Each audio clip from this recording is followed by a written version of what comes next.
Nếu niềm tự hào có hình dáng, thì đó là lá cờ đỏ sao mà giữ.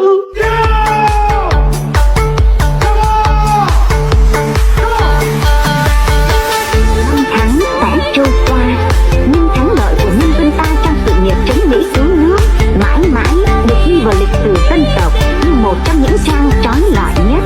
một biểu tượng sáng ngời về sự toàn thắng của chủ nghĩa anh hùng cách mạng và trí tuệ con người, và đi vào lịch sử thế giới